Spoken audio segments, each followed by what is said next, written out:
Okay, this is a video to show you guys how to change the filters in case you get your through coolant clogged up. You want to start with this here black filter. It's actually a screen. You can unscrew this by hand.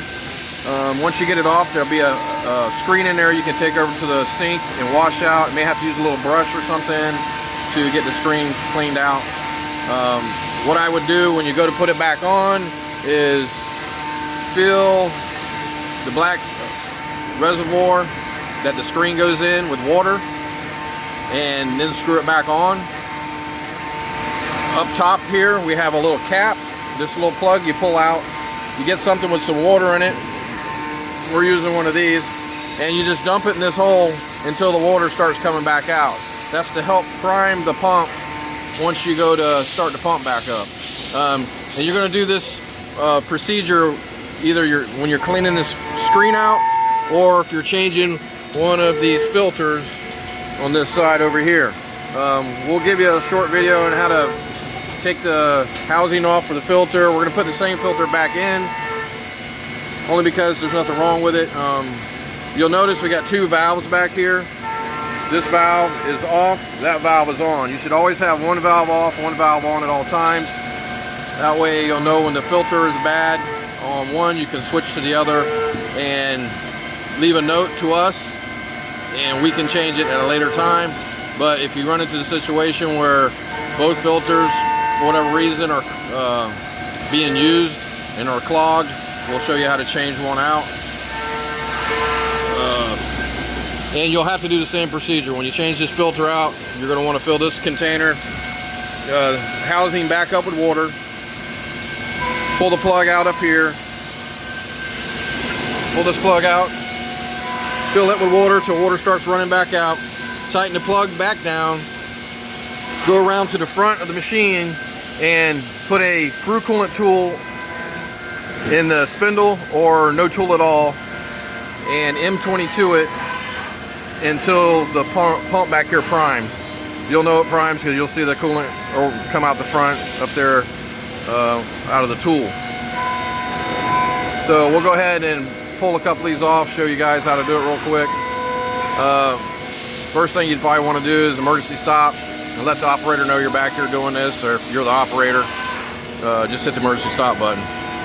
But all right, Chuck, go ahead and we'll do this one first.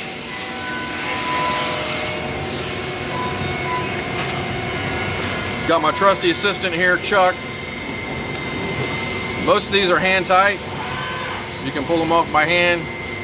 If not, there's a built-in nut on the bottom of the housing that you can put a wrench on, or a pair of pliers, crescent wrench.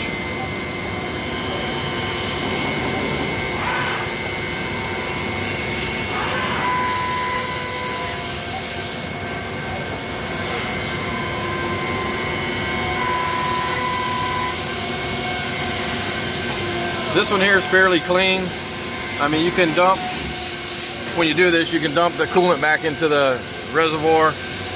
This screen here is not bad, but you'll dump out the housing and you'll take the screen over to the sink to wash it out. Most of the time, the problem is the screen's clogged is the reason your coolant stops working. So check this one first, but just reverse the procedure to put it back on.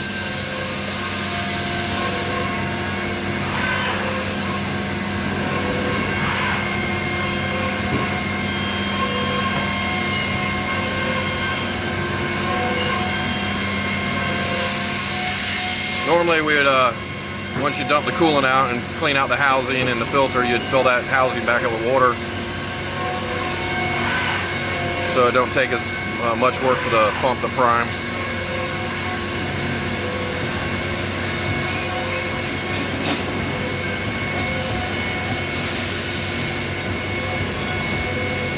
And you just snug it back down. You don't have to go Superman tight, just get it snug.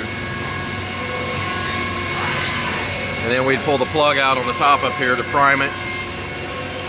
And this will be the same procedure for the filters as well.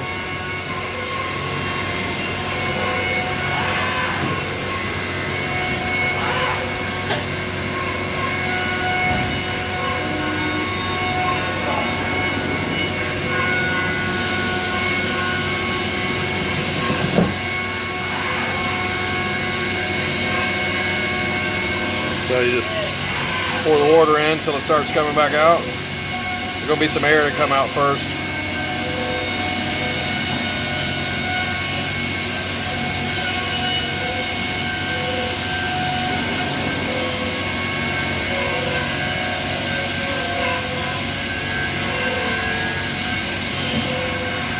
That's it.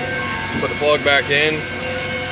Get it pretty tight. If you got an air leak there, it's not going to prime.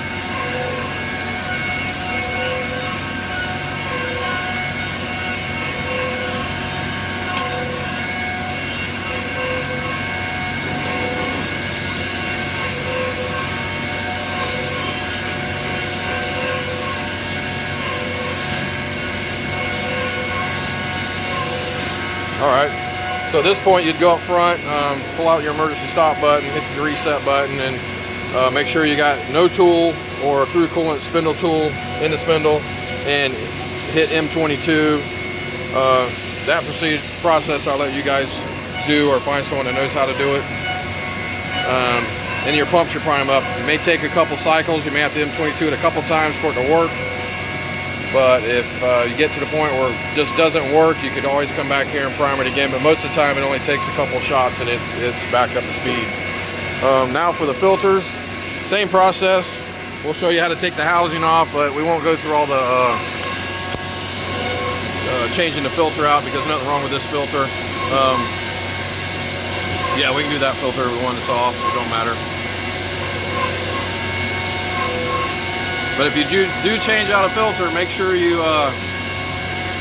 shut off the other filter. Say you're changing this filter out, you want to shut this valve off and leave that valve on. So you just flip-flop them. And then leave a note, get with your supervisor or somebody, let them know that y'all changed filters, or you flip the valves and we can change the filter when we get in.